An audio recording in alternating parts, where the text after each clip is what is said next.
57 आज के लेक्चर में एक तो प्रीवियस जो हमने एरिया कवर किया था लेक्चर 55 की होम असाइनमेंट वो डिस्कस करेंगे, जो कि कौन सा एरिया था, टेंजिबल नॉन करंट एसेट्स या fix asset tangible fixed asset एक ही बात है। फिर आज हम नया एरिया कवर करेंगे इनटेंजिबल नॉन करंट एसेट्स, ठीक है। और इसकी असाइनमेंट जो आपने रिटन फॉर्म में करनी है वो खास तौर पे नोट कर लीजिए आप, ठीक है। ये कोशिश करें कि दोनों क्वेश्चन वॉल्यूम 1 का क्वेश्चन 9 ये भी रिटन फॉर्म में करें और वॉल्यूम 2 का क्वेश्चन ये भी रिटन फॉर्म में कीजिए। ये दोनों रिटन फॉर्म में आपने करना है, क्योंकि हमारे एग्जाम में केस स्टडी पूछ सकता है, रिप्रोडक्शन क्वेश्चन पूछ सकता है, दोनों की तैयारी करनी है। आईकैप की बुक का क्वेश्चन नंबर मौजूद है, जो स्टूडेंट आईकैप की बुक से करना चाहे वो ये क्वेश्चन है। लेकिन अगर आप वॉल्यूम 2 कर लेते हैं तो आईकैप के क्वेश्चन वॉल्यूम 1 या 2 दोनों में कवर हो जाते हैं। जो स्टूडेंट बुक को फॉलो कर रहे हैं उनके लिए आईकैप के क्वेश्चंस को अटेम्प्ट करना लाजमी नहीं है, वो ऑलरेडी कवर हो रहे हैं। तो सबसे पहले असाइनमेंट डिस्कस करते हैं। असाइनमेंट हमारे दो, एक वॉल्यूम 1 में रिप्रोडक्शन के क्वेश्चन और एक वॉल्यूम 2 में केस स्टडीज। पहले वॉल्यूम 1 के क्वेश्चंस को हम डिस्कस करते हैं। आपकी बुक में जो लर्निंग ऑब्जेक्टिव में जितने भी क्वेश्चन थे आपने खुद से तो सारे पढ़े होंगे, लेकिन मैं उनमें से सिलेक्शन करके जो ज्यादा अहम है वो आपके साथ क्लास में डिस्कस कर रहा हूं जी। क्या अब मैं लेक्चर छोड़ के भाई का नोट्स अरेंज करें भाई यहाँ? अब जब तक इनके नोट्स अरेंज नहीं होने लेक्चर आगे भाई सारे काम छोड़ के इसके नोट्स अरेंज कर। ये मेरी पुफी का बेटा है, शुक्र कर कोई और साल नहीं बनाया। नोट्स मिल गए, मैं कहता हूं उस तरफ खड़े होने बुक नहीं है क्या होगा? अच्छा उधर खड़ा हो जाओ, आप हुक्म करें, मैं क्लास से बात नहीं कर रहा। इधर ठीक है मेरे भाई? चलिए बस कहते हैं, बस जी। सबसे पहले क्वेश्चन 1 अच्छा ध्यान में रखिएगा। रिप्रोडक्शन के क्वेश्चन में नॉर्मली जो हमने कंसेप्ट पढ़ा होता है वो एज इट इज प्रोड्यूस करना पड़ता है, लेकिन केस स्टडी में हमें थोड़ा सा सोचना पड़ता है। कंसेप्ट वही होगा, थोड़ा सा सोचना पड़ता है, और प्रोसीजर्स में सम टाइम हमें थोड़ी सी जजमेंट भी अप्लाई करना पड़ेगी कि वो हमसे केस स्टडी में क्या रिक्वायर कर रहा है। वैसे रिप्रोडक्शन के क्वेश्चन में तो आपको सिंपली पता चल जाएगा एरिया कौन सा पूछ रहा है, और ये भी पता चल जाएगा इस प्रोसीजर क्या बताने हमने। लेकिन केस स्टडी में थोड़ी सी जजमेंट अप्लाई करनी पड़ती है हमें, ये डिसाइड करने में कि कौन सा एरिया है और उसका कौन सा पार्ट है जो हमसे पूछ रहा है, ठीक है। फर्क सिर्फ ये, केस स्टडी और रिप्रोडक्शन के क्वेश्चन में फर्क सिर्फ ये है, दोनों एक ही कंसेप्ट पे बेस कर रहे होंगे, लेकिन रिप्रोडक्शन के क्वेश्चन में हमें क्लियरली पता चल जाता है कौन सा एरिया और कौन सा पार्ट है, जबकि केस स्टडी में हमें थोड़ा सोचना पड़ता है। और सम टाइम केस स्टडी में एक से ज्यादा एरियाज भी इन्वॉल्व हो जाते हैं। स्टडी करते हैं question number 1, briefly state test of detail. ये टेस्ट ऑफ डिटेल्स क्या होते हैं? सब्सटेंटिव प्रोसीजर्स ही हैं। सब्सटेंटिव प्रोसीजर की दो एग्जांपल पढ़ी थी ना हमने, एनालिटिकल प्रोसीजर और टेस्ट ऑफ डिटेल्स, ठीक है। तो टेस्ट ऑफ डिटेल्स और सब्सटेंटिव प्रोसीजर एक ही चीज है। इसमें जो हमने जितने भी प्रोसीजर पढ़े हैं वो सारे टेस्ट ऑफ डिटेल समझे, उनमें कुछ एनालिटिकल प्रोसीजर भी होते हैं कभी का। Briefly state test of details for verifying, क्या वेरीफाई करना है? Valuation assertion of tangible non current assets. यहां पे क्वेश्चन अगर खत्म हो जाता ना और वो कहता है वैल्यूएशन असर्शन ऑफ, यहां पे क्वेश्चन खत्म हो जाता तो वो डेप्रिसिएशन के प्रोसेस, शाबाश, डेप्रिसिएशन के प्रोसेस परफॉर्म करता, क्योंकि डेप्रिसिएशन हो तो फिर वैल्यूएशन ठीक होती है। लेकिन आगे कह रहा है where company follows revaluation policy for valuation such asset. अब मैंने डेप्रिसिएशन के नहीं बल्कि रीवैल्यूएशन के प्रोसीजर लिखने, ठीक है। क्या क्वेश्चन को पढ़ के क्लियरली पता चल रहा है नॉन करंट एसेट का केस है, उसमें क्या नॉन करंट एसेट के सारे प्रोसीजर हमने लिखने हैं, सिर्फ रीवैल्यूएशन वाले। रीवैल्यूएशन में 100% कंफर्म है किसी न किसी एक्सपर्ट को एंगेज किया गया होता है। फिक्स एसेट की रीवैल्यूएशन कोई ना कोई एक्सपर्ट ही करता है, तो हमने एक्सपर्ट से रिलेटेड भी कुछ प्रोसीजर बताने हैं, और उसके अलावा भी एक्सपर्ट से रिलेटेड दो प्रोसीजर होते हैं। पहला competence, capability and objectivity of expert को वैल्यूएट करना। पहला competence, capability, objectivity of expert को वैल्यूएट करना, और दूसरा एडिक्वेसी ऑफ वर्क, यानी स्टेप नंबर 1 में हमने एक्सपर्ट को वैल्यूएट करना है, स्टेप नंबर 2 में उसके वर्क को वैल्यूएट करना है, स्टेप नंबर 3 में देखना है क्लाइंट ने जो काउंटिंग डिस्क्लोजर वगैरह किए हुए हैं वो उसकी रिपोर्ट के मुताबिक, काउंटिंग स्टैंडर्ड्स के मुताबिक ठीक है कि नहीं। अच्छा, यहाँ पे जो पहले दो स्टेप्स है ना वो मैं साइड पे वो भी नहीं सिखा रहा, वो हमने चैप्टर 18 में कवर करना है जाके। यानी एक्सपर्ट की कंपिटेंस, कैपेबिलिटी, ऑब्जेक्टिविटी को कैसे वैल्यूएट करना है, उसके वर्क की एडिक्वेसी को कैसे वैल्यूएट करना है। सिर्फ हेडिंग लिखना है, हेडिंग उसके अंदर जो 3-3, 4-4, 5-5 पॉइंट्स है ना वो मैं अभी नहीं करवा रहा। क्यों? क्योंकि एक्सपर्ट वाला चैप्टर करेंगे फिर उसके बाद करेंगे। लेकिन आपने एग्जाम में जब ये क्वेश्चन आएगा तो पहले हेडिंग देनी है valuate expert, competence, capability, objectivity, उसके 2-3 पॉइंट लिख देने हैं। फिर आगे हेडिंग देनी है valuate adequacy of work of expert, उसके 2-3 पॉइंट लिख देने हैं। फिर इसके बाद आपने आगे वैल्यूएशन, तीसरा पॉइंट देना है कि हम उसकी काउंटिंग एंड डिस्क्लोजर को चेक करेंगे। अच्छा, काउंटिंग एंड डिस्क्लोजर में क्या चेक करेंगे? सबसे पहले जो रिवैल्यूएशन की एंट्री पड़ी है रिपोर्ट की अमाउंट के साथ मैच होनी चाहिए। फिर हमने देखना है इंटायर क्लास रिवैल्यू हुई हो, valuation up to date of balance sheet date के करीब, कंसिस्टेंट जो अजम्पशन मेथड्स वगैरह हैं, क्योंकि फेयर वैल्यूएशन के बहुत से मेथड्स होते हैं, बहुत से मॉडल्स हैं, ठीक है, फेयर वैल्यू कैलकुलेट करने के लिए। चलिए 4-5 हमने ये बता दिए, ये काफी हैं। इसके अलावा कुछ एक्सपर्ट से रिलेटेड भी होंगे जो बाद में ऐड ऑन हो जाएंगे, अभी हम नहीं कर रहे लेकिन बाद में ऐड ऑन करने हैं, ये ध्यान में रखिएगा। इस क्वेश्चन में कोई इशू नहीं है। चलिए आगे चलते हैं हम नेक्स्ट क्वेश्चन की तरफ। List 4 assertions relevant to audit of tangible non current assets and state one audit procedure which provide appropriate evidence for each assertion। अच्छा 6 नहीं, हालांकि टोटल 6 assertions हैं। 4 assertion कह रहा है मुझे बताओ, और हर assertion का एक प्रोसीजर बताओ जिससे वो assertion वेरीफाई हो रही हो। मेरे भाई बताइए, पहले assertion बताइए कौन सी है? कंप्लीटनेस। हमने ये देखना है कि फिक्स एसेट्स कंप्लीटली रिकॉर्ड हो गए कि नहीं हो गए। तो क्या करते हैं हम? शेड्यूल जो एग्री करते हैं ना, एग्री वाला प्रोसीजर वो कंप्लीटनेस के लिए होता है। अब मेरे भाई मुझे बताएंगे एग्री किसको किसके साथ करना है? फिक्स एसेट्स के केस में, टेंजिबल नॉन करंट एसेट्स के केस में। फिजिकली देख लेंगे। अच्छा, select a sample of physical assets and trace into fix asset register, ये कह रहे हैं।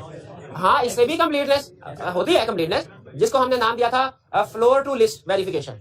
समटाइम हम इसको फ्लोर टू लिस्ट, यानी फिजिकली एसेट मौजूद है, देखना वो बुक्स में रिकॉर्ड हुए हैं कि नहीं हुए। एक तो ये होता है ना कि बुक्स में जो एसेट रिकॉर्ड हुए हैं उनका सैंपल सेलेक्ट करके देखना फिजिकली मौजूद है कि नहीं, वो होती है एग्जिस्टेंस। और जो फिजिकली मौजूद है उनका सैंपल सेलेक्ट करके बुक्स में देखना। इन्होंने भाई ने आपने ये कहा ना फिजिकली सैंपल सेलेक्ट करके देखें बुक्स में, यानी फिक्स एसेट रजिस्टर में एंट्री, ये भी ठीक है। एक और प्रोसीजर भी था, वो कौन सा था? एग्री वाला प्रोसीजर क्या था?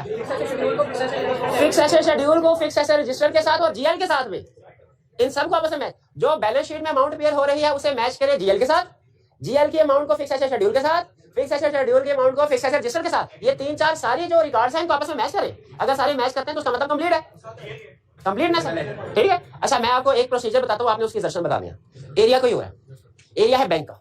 बैंक एरिया में प्रोसीजर होता है, बैंक रिकंसिलिएशन स्टेटमेंट प्रिपेयर करनी है और देखना है balance as per cash book, balance as per bank statement match करता है कि नहीं करता।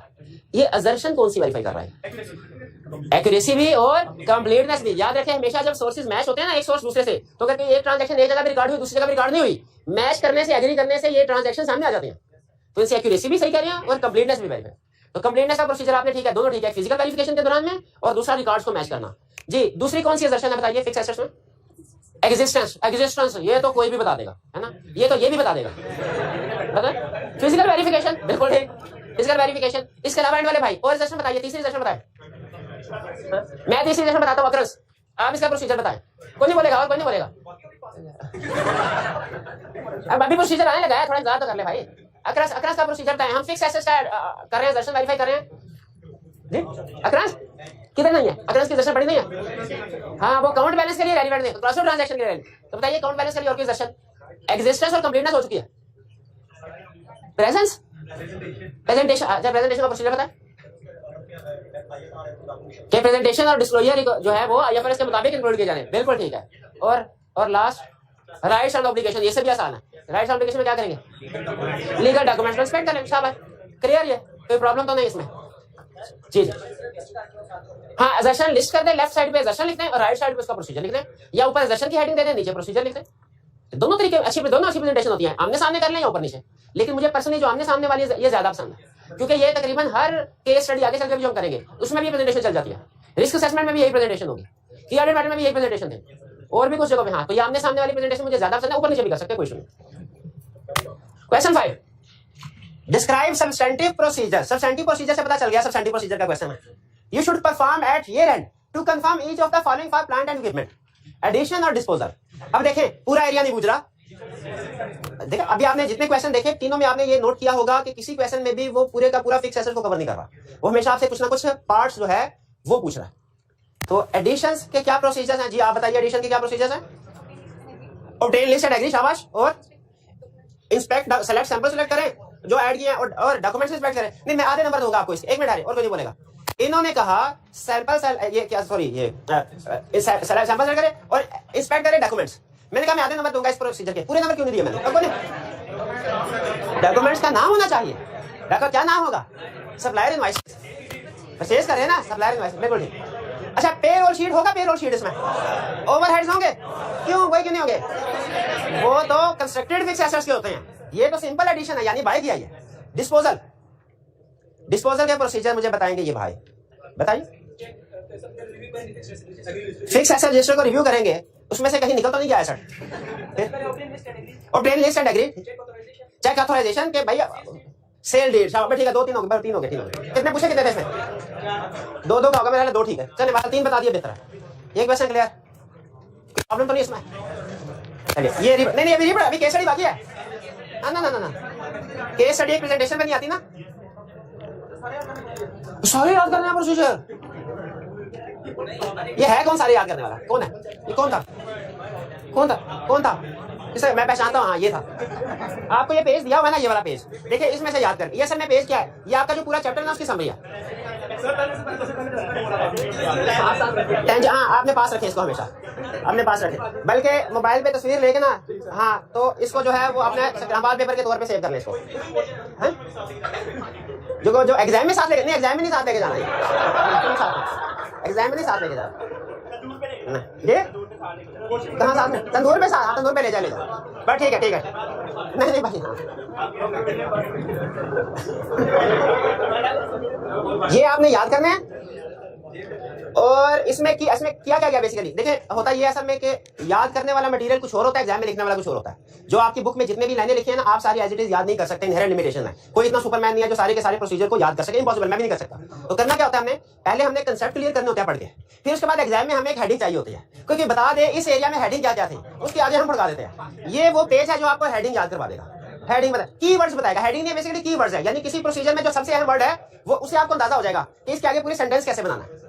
ठीक है, तो आपने याद करने के लिए ये पेज यूज करना है, लेकिन याद रखिएगा अगर इस पेज पे जो कुछ लिखा है एज इट इज एग्जाम के क्वेश्चन में लिख लेंगे नंबर नहीं देगा एग्जामिनर, क्योंकि ये सिर्फ याद कीवर्ड है। एग्जाम में नंबर मिलेगा जब आप कंप्लीट सेंटेंस फॉर्म में उसको लिखेंगे।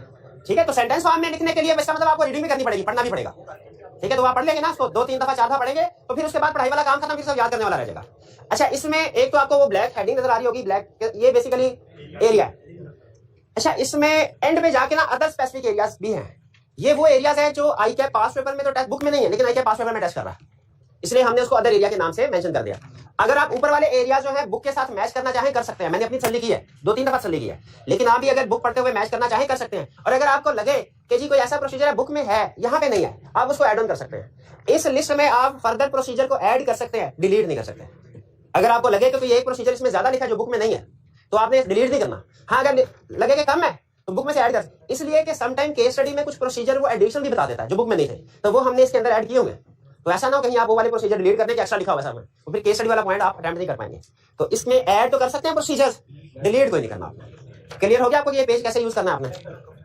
चलिए ठीक है, ये लीजिए। तो ठीक है भाई, हैं, मेहरबानी भाई, कभी कभी आप भी खुश कर दिया करें भाई को। अच्छा, उस पे पूरा कंसेप्ट पिक नहीं करते आप, उस पे हस्बैंड मैंने आगे क्या भाई को केस स्टडी अटेम्प्ट करके असाइनमेंट नहीं करके आया ना, असाइनमेंट। चलिए अब चलते हैं केस। अच्छा, इसमें देखें एक चीज में रखिएगा, केस स्टडी में आपको जजमेंट अप्लाई करना पड़ता है, इवन ये भी आपको जज करना पड़ता है कि एरिया कौन सा है। और मैं आपके साथ एग्जांपल शेयर करूंगा जब ये, तो आपको लगेगा कि वाकई फर्स्ट टाइम में जो हमें पता चल रहा था ना कि ये चीज लिखनी है वो तो लिखनी है, साथ में कुछ और चीज भी लिखनी थी।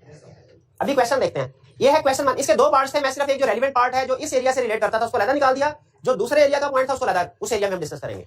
तो ये क्वेश्चन है, इसमें सिर्फ एक पार्ट हम डिस्कस कर रहे हैं। सबसे पहले रिक्वायरमेंट पढ़ लेते हैं। कह रहा है क्योंकि केस स्टडी को देख के मुझे लग रहा है कि ये, सॉरी, क्वेश्चन को देख के लग रहा है कि केस स्टडी है, तो पहले केस स्टडी में आपको पता है हम खास तौर पे सबसे पहले रिक्वायरमेंट पढ़ते हैं। For each of the above independent matters, each क्या एक ही मैटर है क्योंकि दूसरा तो हम किसी और एरिया में डिस्कस करेंगे। State the audit procedure which may be performed by your audit team. Audit procedure को अंडरलाइन करें। इससे हमें क्या पता चला इस लफ्ज से? सब्सटेंटिव प्रोसीजर का क्वेश्चन है, सब्सटेंटिव प्रोसीजर का क्वेश्चन है, और ये मोस्ट प्रोबेबली उसी कांसेप्ट के ऊपर बेस कर रहा होगा जो हमने पढ़ा हुआ है। फिर discuss the implication on audit report. Audit report पे इंप्लीकेशन भी डिस्कस करो। इसका मतलब है चैप्टर 4 और 10 को से मिला दिया, ऊपर चैप्टर 10 पूछ रहा है और नीचे 4, यानी ऊपर कह रहा है मुझे प्रोसीजर बताओ, और नीचे कह रहा है अगर प्रोसीजर से आपको सफिशिएंट एप्रोप्रिएट ऑडिट एविडेंस नहीं मिलता, यानी कोई गड़बड़ नजर आती है आपको, ये प्रोसीजर परफॉर्म करते हुए अगर आपको कोई गड़बड़ नजर आती है तो हमारा रिपोर्ट पे इंपैक्ट क्या होगा ये बताना। 2 चीजें, पहली चीज क्या प्रोसीजर्स, और दूसरी चीज क्या impact on report.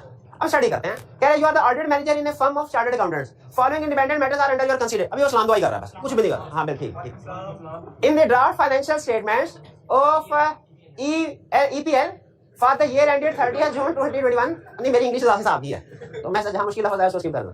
EPL for the year ended 30 जून 2021। अब ईयर एंड नोट कीजिए 30 जून 2021। Capital working process of 100 million related to construction of a new production facility is included in property, plant and equipment. CWIP उसने include किया। Self constructed assets की तरफ लेके जा रहा है। ये सारे पहुंच गए कि सेल्फ कंस्ट्रक्टेड एसेट्स की तरफ लेके। चलिए फिर इसके बाद क्या कह रहा है? अच्छा, यहां तक अगर क्वेश्चन रहता ना और क्लोज कर देता, मैं वो सेल्फ कंस्ट्रक्टेड फिक्स एसेट के प्रोसीजर सारे छाप देता, अगर क्वेश्चन यहां तक रहता। आगे देखते हैं कि आगे कोई कहानी में ट्विस्ट आ रहा है। कह रहा है your team has observed that loss cost incurred on the said facility was on 30 अप्रैल 2021। कि जो आखिरी कॉस्ट इनकर हुई ना वो 30 अप्रैल को हुई, यानी मई और जून के महीने में कोई कॉस्ट इनकर नहीं हुई। However, it was put to use from 1 August 2021 and therefore no depreciation has been charged at year end. कह रहा है लेकिन इसका इस्तेमाल शुरू किया 1 अगस्त। इसमें जो मेन कंसेप्ट, हाँ मेन कंसेप्ट ये कि डेप्रिसिएशन तब होनी चाहिए जब ये अवेलेबल फॉर यूज कब है, क्योंकि आपको जब उसने कहा ना उसके बाद मजीद कोई कॉस्ट इनकर नहीं हुई तो उसका मतलब क्या कहना जा रहा है? कंप्लीट हो गया। ठीक है, तो इसीलिए इसमें हमने इंश्योर एक चीज तो हमने ये देखनी है कि ड्यूरिंग द ईयर जो कंस्ट्रक्शन हुई है उसकी कॉस्ट सही कैपिटलाइज हुई है कि नहीं। एक तो इसमें जो प्रोसीजर आएंगे कंस्ट्रक्शन कॉस्ट की कैपिटलाइजेशन के आएंगे, इससे एग्री करते हैं। दूसरा, इस लाइन की वजह से ये जो लाइन बताई ना, योर फर्म हैज ऑब्जर्व्ड, यहां से लेके यहां तक, इसमें मुझे एक और एरिया खास तौर पे देखना है, कंप्लीशन, कि ये कंप्लीट कब हुआ है, क्या 1 अगस्त को कंप्लीट हुआ है या कि ये 30 अप्रैल को कंप्लीट हुआ है। ये देख, बजाहिर ये लग रहा है कि 30 अप्रैल को कंप्लीट हुआ है, लेकिन बहरहाल हम प्रोसीजर परफॉर्म करके कंफर्म करके फिर किसी नतीजे पे पहुंचेंगे। तो इसमें 2 इश्यूज हमने बताने हैं। सेल्फ कंस्ट्रक्शन के जितने भी एक्सपेंसेस हुए हैं उनको वेरीफाई कैसे करना है, इससे एग्री करते हैं, क्योंकि during the year construction cost हुई है। और दूसरी चीज क्या वेरीफाई करनी है, स्टेज ऑफ कंप्लीशन, खास तौर पे वैसे तो कंस्ट्रक्शन के प्रोसीजर में भी स्टेज ऑफ कंप्लीशन का जिक्र है, लेकिन यहाँ पे खास तौर पे उसने इशू उठाया, हम इसको एड्रेस करेंगे। 2 चीजें। तीसरी चीज, अभी क्वेश्चन खत्म नहीं, कह रहा है useful life of set facilities assessed to be 10 years, draft financial statement showed at profit before tax आपको मटेरियलिटी करिए। अच्छा, यूजफुल लाइफ है 10 years की। मेरा ये ख्याल है ये तो डेप्रिसिएशन अगले साल से शुरू हुई है, इस साल तो इसको चेक करने की जरूरत ही नहीं। अगर ये कैपिटल ये कंप्लीट हो गया था 30 अप्रैल को, तो फिर इसके यूजफुल लाइफ हमारे ऑडिट ईयर के लिए रेलिवेंट है, क्योंकि इसका डेप्रिसिएशन एक्सपेंस रिकॉर्ड करवाना होगा। तो अब तीसरी चीज भी क्या हमने वेरीफाई करनी है, भला डेप्रिसिएशन, ये लाइफ। तो इसका मतलब इस क्वेश्चन में, इस एरिया में हमने 3 चीजें वेरीफाई करनी है। कौन कौन सी? एक, जो कंस्ट्रक्शन कॉस्ट इनकर हुई है उसकी वेरिफिकेशन, दूसरा स्टेज ऑफ कंप्लीशन, और तीसरी डेप्रिसिएशन। ये बड़ा इशू था। अगर आप इन तीनों सब पार्ट्स के ऊपर पहुंच गए, या तीनों रिक्वायरमेंट्स के ऊपर पहुंच गए कि ये 3 चीजें हमारे सोल्यूशन का हिस्सा होगी, तो इंशाल्लाह आप पास है। क्योंकि इसके बाद प्रोसीजर एक का दुका कम ज्यादा हो जाना उससे फर्क नहीं पड़ता। अगर आप कंस्ट्रक्शन कास्ट के प्रोसीजर लिखते हुए 1-2 प्रोसीजर कम लिख देते हैं, वो बड़ा इशू नहीं है। बड़ा इशू क्या है कि आप जो चीजें रिक्वायर कर रहा है उसको आइडेंटिफाई ना कर पाए। ये असल में इस क्वेश्चन में हमने एक चीज नहीं लिखनी, 3 चीजें लिखनी है। 3 चीजें लिखनी है। पहली चीज क्या कि हमने कॉस्ट को कंफर्म करना है, वेरीफाई करना है। दूसरा, स्टेज ऑफ कंप्लीशन कब कंप्लीट हुआ। तीसरा, पहले बताइए कौन सी कॉस्ट ऑफ कंप्लीशन। जी प्रोसीजर बताइए, पहले कंस्ट्रक्शन कॉस्ट को वेरीफाई कर लेते हैं। CWIP जो कंस्ट्रक्शन कॉस्ट इनकर हुई है उसको वेरीफाई कर लेते हैं। भैया प्रोसीजर बताइए जल्दी से, इसको छोड़ दे, प्रोसीजर बताइए क्या है। क्लाइंट से जितना भी कैपिटल एक्सपेंडिचर उसकी लिस्ट लेके रिव्यू करेंगे, इसमें रिपेयर एक्सपेंस नहीं है। फिर उसके बाद रिपेयर एक्सपेंस नहीं है। फिर दूसरे नंबर पे सैंपल बेस पे इंडिविजुअल आइटम्स को सेलेक्ट करके मैच करेंगे, उसमें मटेरियल भी शामिल होगा उस कॉस्ट में, लेबर भी। और मटेरियल को किसके साथ, सप्लाई मैच के साथ, लेबर को किसके साथ, और बिल्स ओवरहेड को बिल्स। भाई क्लियर हो गया ये पॉइंट। चलिए आगे चलते हैं। फिर इसके बाद स्टेज ऑफ कंप्लीशन के लिए क्या करना है, एक्सपर्ट को एंगेज करेंगे, उससे स्टेज ऑफ कंप्लीशन पूछेंगे। और बोर्ड ऑफ डायरेक्टर्स की अपने जो उनका बजट और मिनट्स हैं जिसमें ये लिखा गया होगा कि इसके ऊपर कितनी बजटेड कॉस्ट कितनी लगेगी, तो उसके साथ कंपेयर करेंगे एक्चुअल को। उसे कहेंगे भाईजान अगर जितने बजट की तकरीबन उतनी सारी कॉस्ट लग चुकी है तो इसका मतलब ये तो 30 तारीख को कंप्लीट हो चुका है। ठीक है, तो एक्सपर्ट को भी यूज कर सकते हैं और डायरेक्टर्स की मीटिंग के मिनट्स भी देख सकते हैं कि एक्सपेक्टेड, उसमें क्या लिखा, एक्सपेक्टेड डेट ऑफ कंप्लीशन लिखी हो सकती है, उसके बारे उसके ऊपर बजटेड कॉस्ट इनकर करनी है, इसके ऊपर वो लिखी हो सकती है। तो ये हम उससे कंपेयर कर लेंगे। दूसरा इशू के भी हमने 2-3 प्रोसीजर बता दिए। तीसरा इशू डेप्रिसिएशन। ये कैसे कंफर्म करें कि लाइफ इस एसेट की ठीक है, मे बी 5 जी। नहीं, मैं कैलकुलेशन नहीं पूछ रहा, आप तो कैलकुलेशन बता रहे हैं कि जो कॉस्ट कैपिटलाइज हुई है उसको 10 से डिवाइड कर। मैं ये कह रहा हूं ये 10 साल है, मैं ये कहता हूं ये 10 नहीं, असल में 5 साल है। एक्सपर्ट को एंगेज करने के जो नॉर्मली मशीनरी वगैरह की हमें बता देता, लेकिन ये बिल्डिंग का केस है, इसमें चले हम प्रॉपर्टी डीलर जो है वो सेल्फ कंस्ट्रक्टेड है, इसमें इंडस्ट्री एवरेज कंसीडर की जा सकती है बिल्कुल। और इसकी रीजनेबल, इसका यूज देखा जा सकता है, मैनेजमेंट क्या इसका यूज करना चाह रही है, कितने अच्छे तक यूज करना चाह रही है। ठीक है, इसमें इसकी डेप्रिसिएशन की भी रीजनेबलनेस हम चेक करेंगे। ठीक है, इसके लिए हम एक्सपर्ट को एंगेज कर सकते हैं, मैनेजमेंट से इसका यूज पूछ सकते हैं कि क्या होगा, और क्या कोई और प्रोसीजर है। इंडस्ट्री, हाँ इंडस्ट्री के साथ कंपेयर कर सकते हैं, बिल्कुल ठीक है। ठीक, क्लियर, ये क्लियर हो गया ये।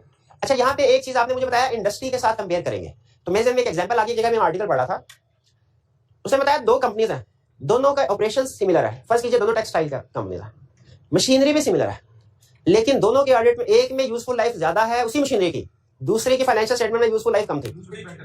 क्या ऐसा पॉसिबल है कि एक ने लाजमी मिस स्टेटमेंट की होगी?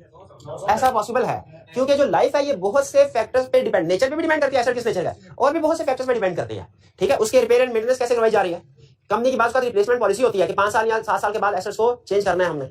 ठीक है, इसके अलावा उसके यूज पे डिपेंड करती है। एक कंपनी हो सकता है कि ओवर टाइम में भी उसी एसेट को मशीनरी को यूज कर रही हो, दूसरी हो सकता है सिर्फ 8 आवर्स a day उसको यूज कर रही हो। एनवायरमेंट में भी फर्क, तो बहुत से और भी फैक्टर्स होते हैं जिनकी वजह से यूजफुल लाइफ चेंज हो सकती है। हम जब किसी भी एसेट की यूजफुल लाइफ को वेरीफाई कर रहे होते हैं, इन फैक्टर्स को भी ध्यान में रखते हैं, उसका यूज क्या है, रिपेयर एंड मेंटेनेंस पॉलिसीज वगैरह क्या है, मैनेजमेंट की इंटेंशन क्या है। चलिए 3 इश्यूज हमने डिस्कस कर लिए। अब अगर इसके बाद पार्ट बी की तरफ चलते हैं, अगर ये प्रोसीजर परफॉर्म करने के बाद हमें पता चले कि कोई मिस स्टेटमेंट नहीं है, यानी एसेट्स को कैपिटलाइज भी ठीक किया गया है, कैपिटलाइज भी ठीक किया गया है, और कॉस्ट जो कैपिटलाइज हुई है वो भी ठीक है, और डेप्रिसिएशन पॉलिसी भी ठीक है, यानी कोई मिस स्टेटमेंट नहीं है, अनमोडिफाइड ओपिनियन, क्या की ऑडिट मैटर इंक्लूड करना चाहिए? की ऑडिट मैटर कोई ऐसा पॉइंट है जो हमने पढ़ा था वहां पे फिट बैठता हो इसके स्टडी में? की ऑडिट मैटर के लिए हाँ, एक्सपर्ट को इंगेज कर सकते हैं किस पर्पस के लिए? स्टेज ऑफ कंप्लीशन करिए, ठीक है, ठीक है, तो इसका की ऑडिट मैटर आ सकता है इसमें। अगर ये कैपिटलाइजेशन ठीक नहीं है फिर मिस स्टेटमेंट होगी, इफेक्ट कैलकुलेट कर सकते हैं कि नहीं? कैलकुलेट करके दिखाएं, प्रॉफिट दिया होगा, मटेरियलिटी लेवल भी कैलकुलेट करें, और बताइए डेप्रिसिएशन का इफेक्ट क्या होगा? मिस स्टेटमेंट की अमाउंट क्या है? मिस स्टेटमेंट कैसे कैलकुलेट किया आपने? आपने जो टोटल कॉस्ट है 100 मिलियन, उसको डिवाइड किया 10 से और मल्टीप्लाई किया 2/12 से, क्योंकि मई और जून 2 महीने की डेप्रिसिएशन रिकॉर्ड नहीं हुई, ठीक है? तो इसमें मिस स्टेटमेंट वो अमाउंट क्या है? इमटेरियल, तो आप क्या लिखेंगे? Unmodified provided miss statement is also immaterial on aggregate as well as qualitative basis. ये क्लियर हो गया? किस कोई प्रॉब्लम? जी मेरे भाई। डेप्रिसिएशन, उन्होंने कहा सर आपने डेप्रिसिएशन का पॉइंट जो बताया कि कंफर्म करेंगे, क्वेश्चन में किस इंफॉर्मेशन से आपको पता चला कि इसके सॉल्यूशन में डेप्रिसिएशन के पॉइंट भी लिखने हैं? यूजफुल लाइफ से। यूजफुल लाइफ किस लिए यूज होती है? तो अगर उसने बताया कि यूजफुल लाइफ 10 ईयर्स है, इसका मतलब ये हुआ हमने इसको भी वेरीफाई करना। देखिए क्वेश्चन की रिक्वायरमेंट समझे, उसने क्वेश्चन की रिक्वायरमेंट में ये नहीं कहा कि बताइए जो कैपिटल एक्सपेंडिचर है उसको कैसे आप वेरीफाई करेंगे। अगर रिक्वायरमेंट में होता ना कैपिटल एक्सपेंडिचर को बताओ कैसे वेरीफाई, हम सिर्फ कैपिटल एक्सपेंडिचर के प्रोसीजर लिखते हैं। अगर रिक्वायरमेंट में कहता बताओ डेप्रिसिएशन को कैसे वेरीफाई करोगे, हम सिर्फ डेप्रिसिएशन के प्रोसीजर लिखते हैं। लेकिन आप नोट कीजिए रिक्वायरमेंट में क्या कह रहा है? स्टेट द ऑडिट प्रोसीजर में be performed by your audit team, यानी इस पूरे एज होल पूरे केस में जो प्रोसीजर, तो पूरे केस में जो जो हमें इंफॉर्मेशन देगा जो फाइनेंशियल स्टेटमेंट में अपीयर हो रही है, हमने उस इंफॉर्मेशन को वेरीफाई करना है। पूरे केस में जो जो इंफॉर्मेशन देगा जो फाइनेंशियल स्टेटमेंट को अफेक्ट कर रही है, हमने उस सारी इंफॉर्मेशन को वेरीफाई करना है, ठीक है? यही मैं आपको समझाना चाह रहा हूं कि इसमें ये नहीं कि आपके सेल्फ कंस्ट्रक्टेड फिक्स्ड एसेट है तो सेल्फ कंस्ट्रक्टेड सारे छाप दिए, वो आएंगे ही आएंगे, मेन केस उसी के ऊपर फोकस कर रहा है, लेकिन उसके साथ साथ उसने और भी इश्यूज उठाए हैं। एक उसने स्टेज ऑफ कंप्लीशन का इशू उठाया और दूसरा उसने लाइफ का इशू भी उठाया। तो क्वेश्चन में जितने इशू डिस्कस करेगा हमने सबके प्रोसीजर, चाहे दो प्रोसीजर बता दें चलेगा, लेकिन आपने एस्पेक्ट सारे कवर करने। ये बात समझ आ रही है आपको? जी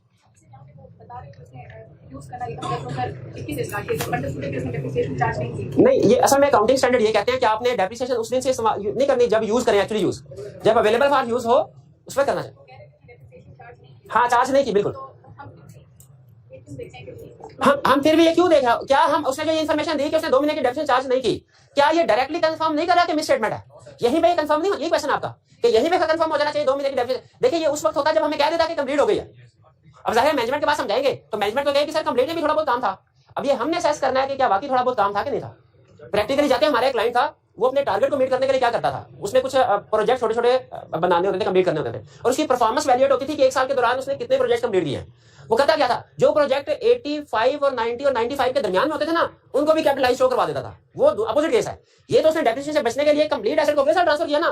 प्रैक्टिकली वो क्लाइंट क्या करता था, जो भी इन प्रोसेस होते थे उसको कंप्लीट में शो करवाया था। जैसे आपको सियासतदान इफ्तिताह कर देते हैं, अभी वो प्रोजेक्ट कंप्लीट होता भी नहीं उसका इफ्तिताह कर देते, क्योंकि उनकी परफॉर्मेंस मेजर होनी है इससे, ठीक है? तो वो अब उस सिचुएशन में भी हमारे पास क्या प्रोसीजर होते थे, हम कास्ट को कंपेयर करते थे, टोटल कास्ट कितनी अभी तक कितनी लगी है, इससे हमें अंदाजा हो जाता था कि मजीद कास्ट इनकम होने वाली है। और दूसरा एक इंजीनियर उन्होंने रखे होते थे कुछ, उनसे सर्टिफिकेट लेते थे, हम देखते हैं इंजीनियर का सर्टिफिकेट, और जहां पे हमें लगता था कि प्रोजेक्ट बड़ा है या यहाँ पे हो सकता है इंजीनियर को भी उन्होंने खिलाफ ला दिया कुछ, तो हम इंडिपेंडेंट एक्सपर्ट को एंगेज कर लेते थे। तो प्रैक्टिकली बोथ वे में सिचुएशन जाती है, कभी वो कैपिटलाइजेशन को डिले कर लेता है, कभी अर्ली रिकॉर्ड कर लेता है। चलिए क्लियर आज जी।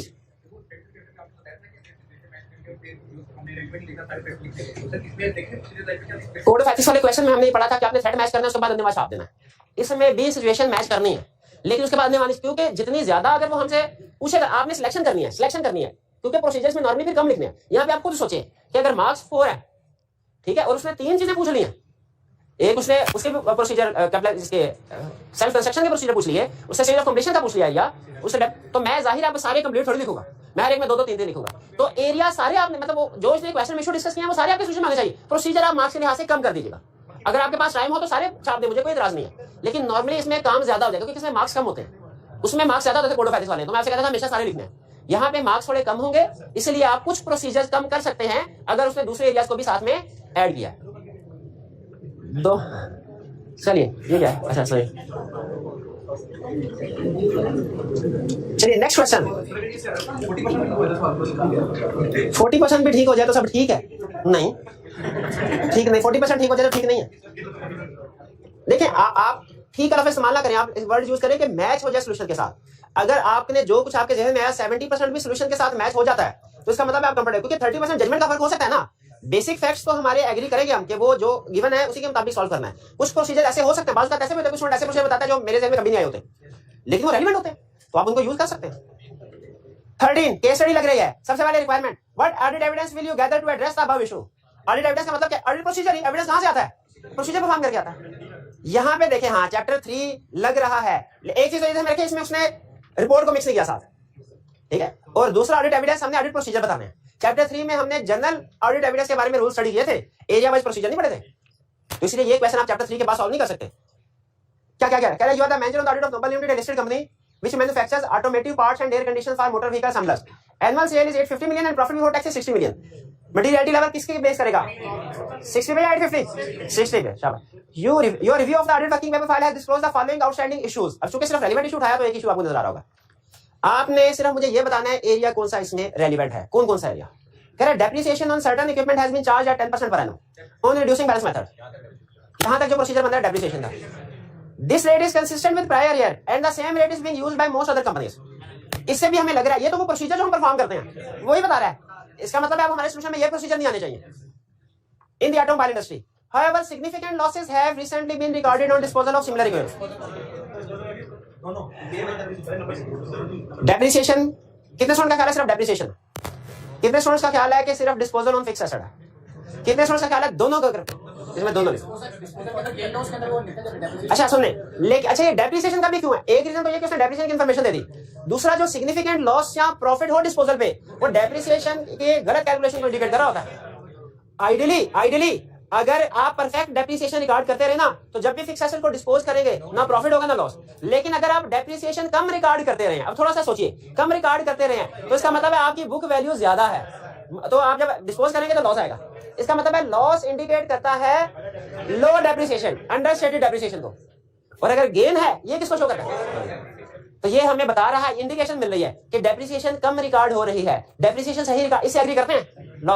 लॉस ऑन डिस्पोजल ये बता रहा है कि डेप्रिसिएशन सही रिकॉर्ड नहीं हो रही, एग्री करते हैं इससे? अगर आपको पता चल जाए कि लॉस कम डेप्रिसिएशन को इंडिकेट करता है और गेन इंडिकेट करता है पास में ज्यादा डेप्रिसिएशन रिकॉर्ड करता है तो ज्यादा अच्छा है। लेकिन अगर ये कम ज्यादा के चक्कर में नहीं भी पढ़ना चाहते ना पढ़े, सिर्फ इतना ध्यान में रखें जब कभी लॉस या गेन ऑन डिस्पोजल होगा सिग्निफिकेंट, इसका मतलब है डेप्रिसिएशन सही रिकॉर्ड नहीं होगा। तो अब इसमें पहले मुझे डेप्रिसिएशन के प्रोसीजर बता दीजिए। डेप्रिसिएशन के प्रोसीजर क्या, कैसे कंफर्म करेंगे आप? वो कह रहा है रेट, हाँ जो हमारे आसान प्रोसीजर थे क्वेश्चन में डाल दिया उसने, पिछले साल के साथ भी इंडस्ट्री के साथ भी कंसिस्टेंट है। Calculate depreciation. और भाई यहाँ पे इशू ये है कि क्या 10% रेट ठीक है कि नहीं, वो तो जब कंफर्म हो जाएगा रेट 10% है वो तो उसके बाद बारी आएगी ना। पहले तो रेट के ऊपर इशू, कैलकुलेशन के लिए किसके साथ मल्टीप्लाई करेंगे? रेट तो पहले कंफर्म कर लो कौन सा। देखिए मेरा प्रोसीजर आप जरा गौर से समझिए, मैं आपसे ये नहीं पूछना चाह रहा कि क्लाइंट ने डेप्रिसिएशन एक्सपेंस रिकॉर्ड किया ठीक है कि नहीं। अगर मैं ये पूछना था डेप्रिसिएशन एक्सपेंस ठीक है कि नहीं, फिर आपकी बात ठीक थी सर, कैलकुलेशन देखें सर, फिक्स एसेट रजिस्टर भी देखें, कैलकुलेशन ठीक हुई है कि नहीं। मेरा क्वेश्चन इस रेट के ऊपर है, क्या ये रेट ठीक है कि नहीं। एक्सपर्ट को एंगेज कर लें, करेक्ट एस्टिमेट, ये देखें किस इंफॉर्मेशन को सामने रख के अंदाजा लगाएंगे। फिजिकली इंस्पेक्ट कर लेंगे उसकी कंडीशन, कंपनी की रिपेयर एंड मेंटेनेंस पॉलिसी देखेंगे, ठीक है, कहीं ऐसा तो नहीं कि रिपेयर एंड मेंटेनेंस नहीं करवा रहे, ठीक है। और इसके अलावा रिपेयर एंड मेंटेनेंस के साथ हम इसका यूज देखेंगे, ठीक है, यूज कितना यूज करते हैं, कौन सा। अब देखिए एक ही गाड़ी है, अगर आप उसको डोमेस्टिक यूज करिए, पर्सनल यूज इस्तेमाल करें, उसकी लाइफ कुछ और है, उसको आप पब्लिक ट्रांसपोर्ट के तौर पे यूज करें, उसकी लाइफ कम हो जाएगी। हालांकि ऐसा देखिए गाड़ी वही है, उबर पे चलाएं उसको, उसकी लाइफ कुछ और होगी, घर में सिर्फ इस्तेमाल करके रखें लाइफ। तो ये फैक्टर्स हम लिखेंगे, एक्सपेक्टेड यूज क्या है, रिपेयर एंड मेंटेनेंस पॉलिसी क्या है, एक्सपर्ट को एंगेज कर लेंगे। ये तो हो गए हमारे डेप्रिसिएशन के। डिस्पोजल के बताइए, कैलकुलेशन देख लेंगे डिस्पोजल की, ऑथराइजेशन, सेल डीड चेक कर लेंगे, बिल्कुल ठीक, बिल्कुल ठीक, बिल्कुल ठीक। एक आखिरी पॉइंट इसमें ऐड करना चाहता हूं जिससे कहानी किसी और चैप्टर की तरफ चली जाती है, लेकिन सिर्फ आपको इशारा देना चाह रहा हूं। क्या इस पूरे क्वेश्चन में किसी इंफॉर्मेशन से आपको ये लग रहा है कि इसमें रिलेटेड पार्टी इन्वॉल्व हो सकती है? लॉस ऑन फिक्स एसेट की वजह से, ठीक है, लॉस ऑन फिक्स एसेट, इसका मतलब रिलेटेड आर्म लेंथ बेसिस, क्या इंडिकेशन है कि ये भी तो हो सकता है कि आर्म लेंथ बेसिस पे ट्रांजैक्शन ना हो, किसी डायरेक्टर वाले को रिलेटेड पार्टी को सस्ते दामों बेच दिया, ये भी रीजन हो सकती है। लेकिन ये सिर्फ एक इंडिकेशन दे रहा हूं इसलिए कि रिलेटेड पार्टी की केस स्टडी में अक्सर बताएगा कि लॉसेस हो गए, ठीक है, तो वो बाकी डिटेल हम तो स्टडी करेंगे, स्टिल आपको इंडिकेशन दे रहा था। ये लिखने तो बहुत अच्छा है, लिख दे तो बहुत अच्छा, सिर्फ एक लाइन में चाहे एक लफ्ज लिख दे कि this loss on disposal also indicates related party transaction, या ये कि transaction is not on nominal basis, लिख दे तो बेहतरीन है, क्योंकि यहां से मैं आगे रिलेटेड पार्टी का कंसर्न निकालूंगा चैप्टर में जब जाऊंगा। लेकिन नहीं तो कम से कम डेप्रिसिएशन और डिस्पोजल के प्रोसीजर दोनों जरूर लिखने हैं। इसमें जिसने सिर्फ डेप्रिसिएशन के प्रोसीजर लिखे, डिस्पोजल के नहीं लिखे, इसका मतलब वो क्वेश्चन को पिक नहीं कर पाया। क्लियर जी? हाँ, लॉसेज ये भी इंडिकेट कर रहे हैं कि एसेट में भी इंपेयर्ड हो, बिल्कुल हो सकता है। आप इंपेयरमेंट का पॉइंट ऐड कर सकते हैं, इंपेयरमेंट का पॉइंट ऐड कर सकते हैं, इंपेयरमेंट शाबाश, वो भी इंडिकेट हो रहा है। आप ये जितने भी क्वेश्चन की इंफॉर्मेशन से जितने भी इंडिकेशन मिल रहे हैं वो प्रोसीजर लिखे रेलिवेंट होंगे, ठीक है। लेकिन लाजमी नहीं कि आप सारे प्रोसीजर डिटेल में कर रहे हो, यानी 3-4 जितने भी ट्विस्ट हैं उसके कहानी में, वो ट्विस्ट सारे कवर करने हैं। हर ट्विस्ट के जो प्रोसीजर हैं वो कम ज्यादा कर सकते हैं क्वेश्चन के लिहाज से, मार्क्स के लिहाज से। इंपेयरमेंट और डेप्रिसिएशन के प्रोसीजर सेम है। इंपेयरमेंट में एक प्रोसीजर है ऐसा जो डेप्रिसिएशन में नहीं है। कोई स्टूडेंट बात डिटेल में जा रही है, लेकिन चूंकि वो एरिया भी मैंने करवाने हैं तो इसलिए मैं आपके साथ डिस्कस। कोई स्टूडेंट बता सकता है उसे आज की क्लास का बादशाह वो जो अपने 50 वाला नहीं, वैल्यूर को यूज करते हैं, मैनेजमेंट का प्रोसेस इंपेयरमेंट का होता है उसको चेक करते हैं। वैल्यू इन यूज है कैसी हद तक ये बेट किस वजह से, असल में एक इंपेयरमेंट में काम करते हैं हम, वैल्यू इन यूज कैलकुलेट करते हैं फ्यूचर की, उसमें फ्यूचर के कैश फ्लोज होते हैं। डेप्रिसिएशन में वो चेक नहीं करते, ये कैश फ्लो फॉर कॉस्ट नहीं बनाते फ्यूचर का, और उसमें बहुत सी असम्पशंस होती है वो हमने चेक करनी होती है। फ्यूचर में सेल्स का वॉल्यूम है, ये क्लाइंट ने कैसे निकाला, देखना रीजनेबल है कि नहीं, इसमें सेल प्राइस फ्यूचर में क्या रखी है, ये क्या प्राइस रीजनेबल है कि नहीं। बात ऐसा होता है करंट प्रोडक्ट जो है ना इस साल में 20 रुपए में नहीं बिक रही होती और क्लाइंट कह रहा है अगले साल में 30 में बेच दूंगा, फॉर कॉस्ट ही बनाने कौन सा एक्चुअल होती है, तो हमने रीजनेबलनेस देखनी होती है। तो वैल्यू इन यूज और इसकी जो कैलकुलेशन है ना, इसकी वेरिफिकेशन, इसकी रीजन, इसमें जो असम्पशंस यूज हुई है इनकी रीजनेबलनेस देखना, ये इंपेयरमेंट का प्रोसीजर है। जिस जगह दुनिया के किसी भी एसेट की इंपेयरमेंट आएगी ना, ये 3-4 प्रोसीजर साथ में जरूर आएंगे। वैल्यू इन यूज, इसमें जो असम्पशंस यूज हुई है उनकी रीजनेबलनेस देखेंगे, और अगर एक्सपर्ट की जरूरत है उसको एंगेज करेंगे। ये डेप्रिसिएशन में नहीं होता। ऑडिट रिपोर्ट में की ऑडिट मैटर भी आएगा क्या, हाँ शाबाश, डेप्रिसिएशन शाबाश। डेप्रिसिएशन के केस में नॉर्मली की ऑडिट मैटर, लेकिन इंपेयरमेंट के केस में की ऑडिट मैटर भी आएगा, ठीक है। तो डेप्रिसिएशन उसमें कुछ प्रोसीजर जो हैं सेम है, लेकिन कुछ प्रोसीजर डिफरेंट भी है, और इंपैक्ट ऑन रिपोर्ट भी डिफरेंट हो सकता है।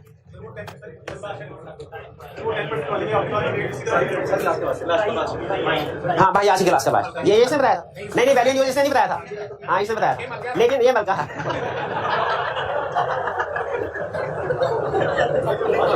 वजीर है, ये वजीर। चलिए आगे चल। अच्छा अब चलते हैं इंटेंजिबल्स की तरफ। जो इंटेंजिबल नॉन करंट एसेट है भाई उनको बुला दीजिएगा टीए को। इंटेंजिबल्स हैं टोटल 3 तरह के इंटेंजिबल्स हैं दुनिया में, एक गुडविल, एक डेवलपमेंट कॉस्ट और एक अदर इंटेंजिबल्स। अदर इंटेंजिबल में ब्रांड वगैरह आते हैं, ठीक है। कितने टोटल इंटेंजिबल एसेट्स कितने हैं, 3, एक गुडविल, डेवलपमेंट कॉस्ट और अदर इंटेंजिबल। अच्छा ये गुडविल क्या होती है, रेपुटेशन। क्या हम इंटरनली जनरेटेड गुडविल को रिकॉर्ड करते हैं, तो इसका मतलब है जो गुडविल क्लाइंट ने अपनी बैलेंस शीट में रिकॉर्ड की होगी वो हमेशा वो होगी जो परचेज है, इसे एग्री करते हैं। अच्छा इसके बाद डेवलपमेंट कॉस्ट क्या होती है,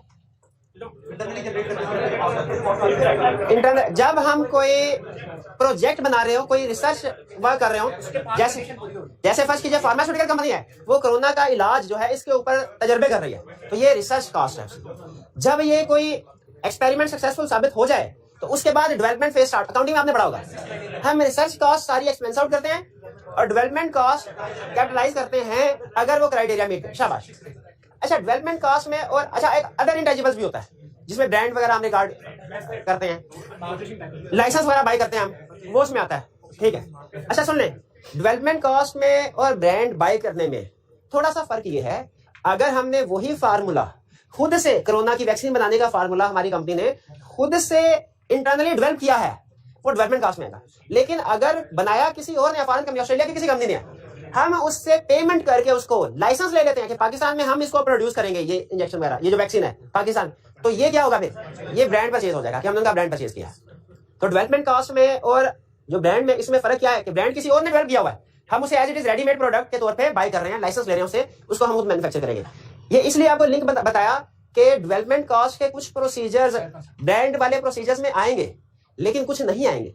जैसे कौन सा नहीं आएगा, जो एक्सपेंडिचर की लिस्ट है उसकी वेरिफिकेशन है, जो हमने सेल्फ कंस्ट्रक्टेड फिक्स एसेट में पढ़ा था, वो डेवलपमेंट कॉस्ट में तो आएगा, परचेज में नहीं आएगा, क्योंकि उसमें हम कंस्ट्रक्शन या कोई काम कर ही नहीं रहे, डेवलपमेंट कर ही नहीं रहे, ठीक है। ये ध्यान रखिए। अब हमारे यहाँ 3 इंटेंजिबल, आपने सबसे पहले तो एग्जाम क्वेश्चन में ये पहचाना है इंटेंजिबल है तो कौन सा है, गुडविल है, डेवलपमेंट है कि परचेज है। गुडविल है तो याद रखिए सबसे पहले मुझे बताया, अगर कोई एक एसेट परचेज करना हो उसकी अप्रूवल देखिए, अब पूरे का पूरा बिजनेस परचेज करें। अच्छा, गुडविल कैसे राइज होती है बोला? जब आप बिजनेस परचेज करते हैं, आपने शायद वो अकाउंटिंग में पढ़ा होगा कि गुडविल की असल में जो अकाउंट ये है कि गुडविल है रेपुटेशन ऑफ बिजनेस, ये जनरल डेफिनेशन है। हम अकाउंटेंट्स की डेफिनेशन ये नहीं है।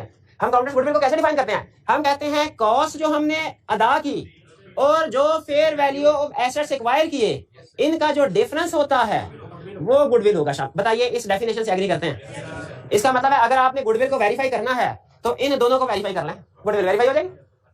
अब खुद बताइए, कॉस्ट को कैसे वेरीफाई करेंगे? एसेट्स को, एसेट कॉस्ट जो आपने पे किया है, एग्रीमेंट देखेंगे और देखेंगे बैंक स्टेटमेंट से पैसे निकलेगा नहीं, क्लियर। अच्छा, आप सुने, अप्रूवल आएगी कि नहीं इस केस में? गुडविल के केस में एक एसेट अप्रूवल होती है तो पूरा बिजनेस खरीद रहे हैं, इसमें तो 10 दफा अप्रूवल आएगी। 10 दफा वैसे ही कहती है मैंने जज्बाती हो गया, एक दफा अप्रूवल आएगा, लेकिन ज्यादा अहम है कहना ये 4 से 10 गुना ज्यादा अहम है। कैलकुलेशन चेक करें कि जो कॉस्ट पे की है और जो fair value net asset acquired है वही गुडविल है। एक यही फार्मूला यूज होता है ना, कॉस्ट और फेयर वैल्यू का डिफरेंस गुडविल है। तो हमने अप्रूवल ले ली, स्टेप नंबर 2 में कैलकुलेशन चेक की, कॉस्ट को किसके साथ कंपेयर करेंगे? एग्रीमेंट और बैंक स्टेटमेंट के साथ। असल में कितने पैसे निकले? Fair value of net assets, एक एसेट की फेयर वैल्यू कैलकुलेट करनी हो वो तो हम कर लेते हैं, क्या नहीं करते? नहीं करते। फेयर वैल्यू के लिए एक्सपर्ट को यूज करते हैं। रिवैल्यूएशन मॉडल अभी देखा नहीं था, रिवैल्यूएशन एक्सपर्ट, एक एसेट की फेयर वैल्यू कैलकुलेट करने एक्सपर्ट आता है, तो पूरा ग्रुप ऑफ एसेट है, इसके लिए एक्सपर्ट। अच्छा, आप सुन ले, एक टर्म आपके साथ शेयर कर रहा हूं, आपने इसको याद रखना है और CFAP तक पहुंचने तक याद रखना है इस टर्म को। वहां पे एक क्वेश्चन पूरा अक्सर पूछ लेता होता है, वो है due diligence report. Due diligence report क्या होती है? हम अगर किसी बिजनेस को बाय करना चाहते हैं ना, तो असल में हम किसी एक प्रैक्टिशनर को बुलाते हैं, किसी एक्सपर्ट को, उसे कहते हैं इस बिजनेस का सारा हिसाब किताब लगाओ, इसमें कितने एसेट्स हैं उसकी लिस्ट बनाओ, कितनी लायबिलिटीज है उनकी लिस्ट बनाओ, एसेट्स के आगे उसकी फेयर वैल्यू लिखो, लायबिलिटीज के आगे उसकी फेयर वैल्यू लिखो, और मुझे बताओ उस बिजनेस की नेटवर्थ कितनी है। ठीक है, वो जो अमाउंट आती है वो एक स्टार्टिंग पॉइंट होता है प्राइस का, बाद में फिर नेगोशिएशन होती है बायर सेलर में, लेकिन इससे पता चल जाता है कि एसेट्स कितने, लायबिलिटीज कितने। ठीक है, जब एक फॉरेन कंपनी ने पाकिस्तान की कंपनी को बाय करना था तो यहाँ के प्रैक्टिशनर से कहा कि आप इसकी ड्यू डिलिजेंस रिपोर्ट बनाएं। उसने ड्यू डिलिजेंस रिपोर्ट बनाई, इसमें क्या कुछ लिखा था? एसेट्स की डिटेल और फिर लायबिलिटी लेस करके फिर एक नेट वर्थ की अमाउंट आई कि नेट एसेट इतने हैं, तो फिर बायर के दरमियान में सेलर के दरमियान में नेगोशिएशन हुई। ये लिस्ट बनना बहुत जरूरी है, इसकी बेस पे डिसाइड होता है कि बिजनेस की वर्थ कितनी है, और फिर फर्दर जिस कंपनी ने एसेट खरीदे हो ना, वो अपनी बुक्स में जब एसेट को डेबिट करती है या लायबिलिटीज को क्रेडिट करती है जो उसने एक्वायर किया है, इस रिपोर्ट की वैल्यूएशन की बेसिस पे करती है फेयर वैल्यू। और वो फेयर वैल्यू कहां से आती है? इस ड्यू डिलिजेंस रिपोर्ट से। तो fair value of net asset हमने जो कंफर्म करनी है, कहां से करनी है? Due diligence report. ये याद रहेगी टर्म आपको, ये कौन बना रहा है? वो एक्सपर्ट। फिर इसके बाद हमने ये देखना है कि इसकी डेप्रिसिएशन के प्रोसीजर, जैसे फिक्स एसेट के थे, फिक्स एसेट की डेप्रिसिएशन होती है ना, तो गुडविल की भी डेप्रिसिएशन देखेंगे, अमोर्टाइजेशन। शाबाश, डेप्रिसिएशन तो टेंजिबल की होती है, इनटेंजिबल की तो अमोर्टाइजेशन होती है, लेकिन गुडविल की ना डेप्रिसिएशन होती है ना अमोर्टाइजेशन होती है, एनुअल इंपेयरमेंट टेस्टिंग होती है। हाँ, इंपेयरमेंट होगी नहीं, इंपेयरमेंट टेस्टिंग होगी। हो सकता है टेस्टिंग के बाद पता चले इंपेयरमेंट है, हो सकता है ना। इंपेयरमेंट टेस्टिंग में हम क्या करते हैं भला? इंपेयरमेंट टेस्टिंग में क्या करते हैं? वैल्यू इन यूज कैलकुलेट करते हैं, वैल्यू इन यूज के रिकवरेबल अमाउंट नहीं, वो दोनों में से जो हायर होती है। हाँ जी, इस इंपेयरमेंट टेस्टिंग में क्या cash flow for cost use होंगे? असम्पशंस होंगी। हमने वैल्यूएट करना है असम्पशन रीजनेबल है कि नहीं, और अगर हमारी समझ से बाहर हो एक्सपर्ट को बुला लेंगे। अगर इंपेयरमेंट लॉस रिकॉर्ड किया है, अच्छा क्लाइंट अगर आपसे कहे कि इंपेयरमेंट लॉस मैंने रिकॉर्ड किया है, तो आप सिर्फ उसकी कैलकुलेशन और डिस्क्लोजर देखेंगे कि उस इंपेयरमेंट लॉस के अमाउंट को रीचेक करेंगे। क्या रीचेक करना कि नहीं करना? बिल्कुल, क्या सही किया कि नहीं किया? हो सकता है ज्यादा इंपेयरमेंट होनी हो और उन्होंने कम रिकॉर्ड कर दी। हाँ, जाहिर एक्सपर्ट को भी वैल्यूएट करेंगे। गुडविल के प्रोसीजर क्लियर हो गए? ठीक है। अच्छा, अब ये है इंपेयरमेंट टेस्टिंग, ये तो हमने कवर कर लिया इधर। ये हमने इंपेयरमेंट टेस्टिंग के प्रोसीजर को ये उसने डिटेल में बता दिए। ये वाला प्रोसीजर जो है ना बेहतर था, ये दोनों ये यही है प्रोसीजर, इसी में कवर हो जाते हैं। सिर्फ फर्क ये है कि हेडिंग लादा से दे दी। क्यों बोला लादा से दे दी? हेडिंग लादा से क्यों दे दी बोला? सम टाइम क्वेश्चन में हमें सिर्फ इंपेयरमेंट की तरफ लेके जाएगा, कहेगा गुडविल क्लाइंट ने रिकॉग्नाइज की और फिर उसके बाद इंपेयरमेंट रिकॉर्ड की, तो उसका मतलब हमने अपना फोकस सिर्फ इंपेयरमेंट पे रखना है। और कभी सिर्फ इतना कहे अगर कि क्लाइंट ने during the year business acquire किया है और उसमें गुडविल रिकॉर्ड की है 200 मिलियन की, फिर आपने गुडविल की रिकॉग्निशन के भी, इनिशियल रिकॉग्निशन के प्रोसीजर भी लिखने हैं इंपेयरमेंट के। क्लियर हो गया? यानी कभी कभार तो आपको हो सकता है सिर्फ इंपेयरमेंट के प्रोसीजर लिखने पड़े, कभी हो सकता है गुडविल की रिकॉग्निशन प्लस इंपेयरमेंट दोनों के प्रोसीजर लिखने पड़े। ये क्वेश्चन की रिक्वायरमेंट को पढ़ के आपने जज करना है। ये बात समझ आ रही कि नहीं आ रही? अगर सिर्फ इंपेयरमेंट का कहे तो ये प्रोसीजर, और अगर कहे गुडविल रिकॉग्नाइज हुई है, ठीक है, गुडविल अगर ड्यूरिंग द ईयर बाय की गई है ना, तो फिर लाजमी है दोनों प्रोसीजर लिखें, क्योंकि इंपेयरमेंट टेस्टिंग तो हमने करनी ही करनी होती है, चाहे कंडीशन हो चाहे ना हो। ये एंड पे तो ये ना क्वेश्चन में सिर्फ इतना लिखे कि गुडविल रिकॉर्ड की गई है, बिजनेस परचेज किया गया था 200 मिलियन की, आप सर उसने तो सिर्फ गुडविल रिकॉर्ड करने की बात की थी, हम एक प्रोसीजर लेके आए हैं। इंपेयरमेंट का तो लिखा ही नहीं, इंपेयरमेंट का भी लिखना है, क्यों इंपेयरमेंट का भी लिखना है, गुडविल लाजमी होती है हर साल। अच्छा हाँ, बाकी यही इंपेयरमेंट प्रोसीजर आप बाकी के इंटेंजिबल्स के लिए भी यूज कर सकते हैं। लेकिन उसमें एनुअल पेमेंट उसमें एनुअल पेमेंट नहीं होगी, लेकिन अगर वो क्वेश्चन में क्या दे, क्वेश्चन में क्या, जैसे सुन लें एक क्वेश्चन में इसमें क्या, उसे फिक्स एसेट में पूछा बिल्डिंग क्लाइंट कंस्ट्रक्ट कर रहा है और 2 साल के लिए काम ठप हो गया, काम रुक गया, बिल्डिंग अभी इन प्रोसेस है, कंप्लीट नहीं हुई और 2 साल के लिए काम रुक गया, बताइए क्या प्रोसीजर, इंपेयरमेंट की इंडिकेशन है कि नहीं? क्या बिल्डिंग कंप्लीट होने से पहले उसकी इंपेयरमेंट हो सकती है? यस हो सकती है, हो सकती है। एक क्वेश्चन सीफएफ लेवल का क्वेश्चन था, उसमें उसने कहा कि आपके जो क्लाइंट है ना उसका एक प्लाजा है, लेकिन करीब ही एक दूसरा प्लाजा जो है वो बना और अब कस्टमर उस प्लाजा की तरफ जा रहे हैं, उनका फोकस दूसरे, नॉर्मली ऐसे होता है, हमने देखा होगा अक्सर दूसरे प्लाजा की तरफ जा रहे हैं, बताइए आप क्या प्रोसीजर परफॉर्म करेंगे? हाँ, इंपेयरमेंट टेस्टिंग, शाबाश, मेन कंसेप्ट इसमें ये था, इस प्लाजा का इंपेयरमेंट टेस्टिंग करेंगे हम, क्योंकि अब इसकी जो प्रॉफिटेबिलिटी है, वैल्यू न्यूज है, वो कम हो गया। तो इसी तरह आपने क्वेश्चन में पहचानना है, लेकिन उसमें कॉस्ट की वेरिफिकेशन का प्रोसीजर कोई नहीं लिखना था, क्यों बोला, प्लाजा कई सालों से बना हुआ है, वो इस साल थोड़ी बना है, कई सालों से बना। आगे चलते हैं, गुडविल की डिस्पोजल हमारे सिलेबस में तो नहीं है, इसलिए नहीं आएगा एग्जाम। डेवलपमेंट कॉस्ट, अच्छा 10 मिनट हो जाए कर ले, मैं पढ़ा के आया तो पढ़ा के जाऊंगा, क्योंकि मुझे पता है एंड पे आके आपने टाइम नहीं देना, नहीं ये फरवरी के मिड तक ले जाए तो फिर मैं अभी क्लास ऑफ कर देता हूँ। हाँ आए लाइन पे डेवलपमेंट का एक से बता दिया आपको, रिसर्च कॉस्ट कैपिटलाइज नहीं करते, डेवलपमेंट कॉस्ट भी तब कैपिटलाइज करते हैं जब क्रेडिट, वो क्रेडिट अकाउंटिंग में पढ़ा होगा आपने, अभी हमारे बुक में नहीं है, ठीक है, वो था पी से क्या बनता था, प्रोबेबल, बेनिफिट प्रोबेबल हो, इनफ्लो बेनिफिट, आई से इंटेंशन टू कंप्लीट, आर से रिसोर्सेज है, ए से एबिलिटी टू सेल, टी से टेक्निकल फिजिबिलिटी, ई से expenditure can be measured reliably. Criteria में एग्जाम में भी आपको वो केस स्टडी में कोई एक क्राइटेरिया हटा के गए, ये क्राइटेरिया मीट नहीं हो रहा, बताओ क्या करना है? नहीं फौरन नहीं, आपने कहना है हम क्लाइंट के साथ डिस्कस करेंगे, क्या उसके पास कोई अल्टरनेट प्लान है इसको मीट करने के लिए, अगर है तो उस प्लान को चेक करेंगे, अगर अल्टरनेट प्लान नहीं है, जैसे एक क्वेश्चन में उसने कहा क्लाइंट के पास 200 मिलियन चाहिए था, 150 मिलियन है, 50 मिलियन नहीं है, प्रोजेक्ट को कंप्लीट करने के 50 मिलियन और चाहिए जो क्लाइंट के पास नहीं है, क्या करें? जिस ने डायरेक्ट कहा पेड कर दो वो गलत, क्लाइंट आपका क्या ख्याल है 50 के लिए आपको कहेगा 150 मिलियन राइट ऑफ कर दो, वो तो डिफेंड करेगा।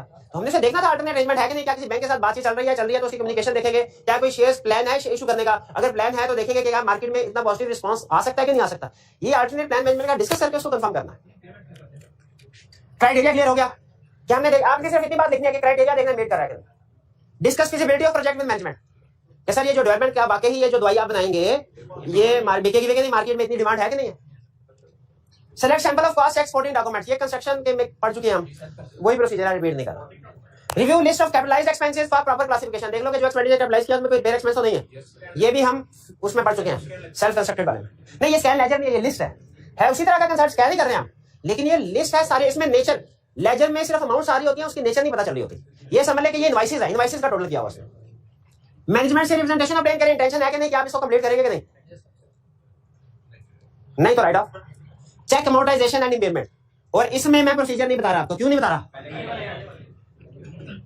अदर इंटेंजिबल जैसे ब्रांड, अब ये परचेज कर रहे हैं ना, अप्रूवल आएंगे। Inspect legal and purchase documents, किस लिए? ये देखने के लिए बाकी आपको लीगल राइट मिला कि नहीं मिला। एक केस स्टडी में उसने कहा कि कंपनी ने एक प्रोडक्ट मैन्युफैक्चर करने का लाइसेंस बाय किया, बाद ज़बानी कलामी हुई थी सप्लायर से, उसे इजाजत दे दी, उन्होंने 100 मिलियन पे कर दिया, उसके बाद कंपेटिटर ने हमारी क्लाइंट कंपनी के खिलाफ केस फाइल कर दिया कि ये उसके कॉपीराइट्स उसकी प्रोडक्ट की खिलाफ वर्जी की जा रही है। अब हम इस कंपनी के ऑडिटर थे जिसने ज़बानी कलामी किसी दूसरे पर्सन से लाइसेंस तो बाय किया था, रिटर्न फॉर्म में कुछ नहीं था उसके पास, और जो ओरिजिनल ओनर था उसने हमारे खिलाफ केस कर दिया, हमारे क्लाइंट के खिलाफ, कि भाईजान ये मेरे से इजाजत लिए बगैर मैन्युफैक्चरिंग कर रहे हैं प्रोडक्ट की।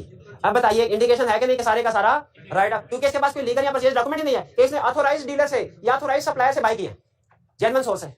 तो इसीलिए हम अप्रूवल भी चेक करेंगे बोर्ड ऑफ डायरेक्टर के, और लीगल एंड परचेज डॉक्यूमेंट्स भी, ताकि हमें कंफर्म हो जाए वाकई इनको वैलिड लाइसेंस मिला है, 2 नंबर लाइसेंस नहीं मिला। अगर पता चला 2 नंबर लाइसेंस है तो सारा राइट ऑफ करना पड़ेगा। और चेक अमोर्टाइजेशन एंड इंपेयरमेंट, ये भी मैं नहीं बता रहा, क्यों नहीं बता रहा? कर चुके हैं पहले, मैं क्यों नहीं बताऊंगा, बताने ही आता हूं, कर चुके हैं पहले। ये आज घर जाके क्या करना है आपने, वॉल्यूम 1 का क्वेश्चन लाजमी रिटर्न फॉर्म में करें, और वॉल्यूम 2 तो लाजमी रिटर्न फॉर्म में करें। अब बुक नहीं है, इसका तस्वीर क्या पड़ा हुआ है, ये क्या है, बुक सामने वॉल्यूम 2 इसे ले ले, तस्वीर ले ले इसे। वॉल्यूम 2 किसी के पास होगा, ये ले ले, ये भी तस्वीर ले ले। कल ये एक्सक्यूज नहीं होगा कि मेरे पास बुक नहीं थी। हाँ, तस्वीर ले ले, किसी असाइनमेंट नोट कर ले। आज का लेक्चर यहाँ पे खत्म करते हैं। अल्लाह हाफिज।